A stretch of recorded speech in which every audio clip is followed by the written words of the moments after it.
Alright guys, today we're going to be doing a video on the Wacky worm. I'm going to show you guys what has worked best for me on rigging a Wacky worm.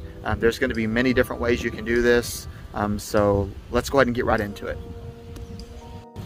Alright guys, so today I'm going to show you the best way that I have found and the most effective way to make a Wacky rig. There's many different ways to do this. This way here I do feel is the best way. I like to use the barbless hooks. You get them for a couple bucks at Walmart. They do have the shield on it. You don't have to use it that way. That is what I found works best for me. You do get a little bit more securability, if that's a word, as far as knowing that your soft bait is going to stay on. These are the ones I like to use. I like to use the ones with the fan. You don't have to use them. They are the Yum brand. You can use, whichever ones are your favorite.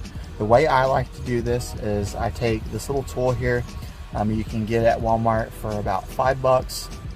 Not very expensive. It does come with the O-rings, or you can just get the packs of O-rings. You're going to take this in here and to about the middle point, I'm going to say about right here. And what I'm going to do, instead of doing one, I'm actually going to do 2 O-rings. And I'll explain why that's important.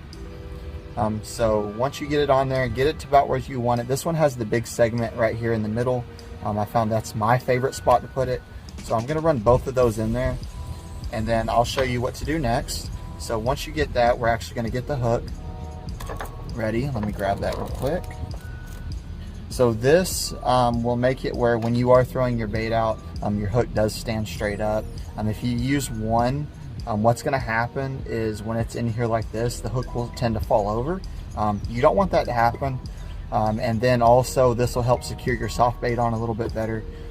If you're using just one, it is going to be pretty much every time you catch a fish, you're changing your soft bait. So this will get it where you can catch a couple of fish before you're having to actually change that. So what I would do is just pop that little tab off there. And what you're going to do is you're actually going to take these O-rings here and you're going to overlap them with each other. So you're going to cross them over basically.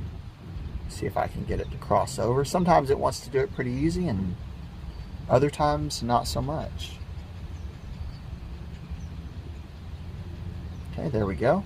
So just like that, I don't know if you can see that there, but I'm going to cross it over like that, and you're actually going to run it through that loop on that. That is the best way that I found, like I said. And make sure when you're running this through, you're not actually puncturing the bait. You can run it through directly on the bait. You don't even have to have these O-rings if you don't want to use them.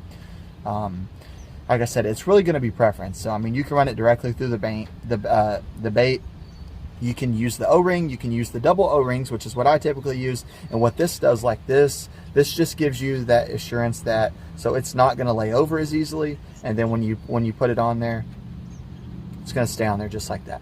So you can run this a few different ways. I like these, the only reason because these have the tail, so it's going to make it where it pulls a offset way versus just having the same amount on both sides.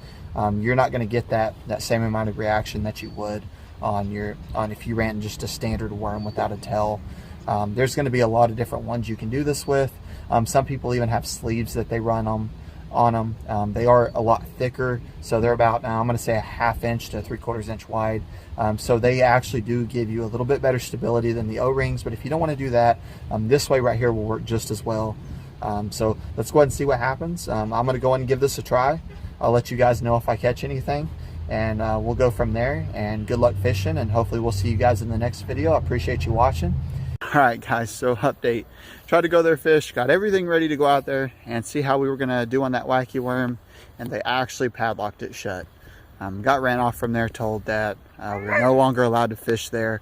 So I will be going to a different spot. It will be in the next couple of days, so I will be posting a video next week, and I will do a full in-depth review on the Wacky worm and let you guys know the pros and cons and how to fish with it and what I found the most effective ways that work best for me.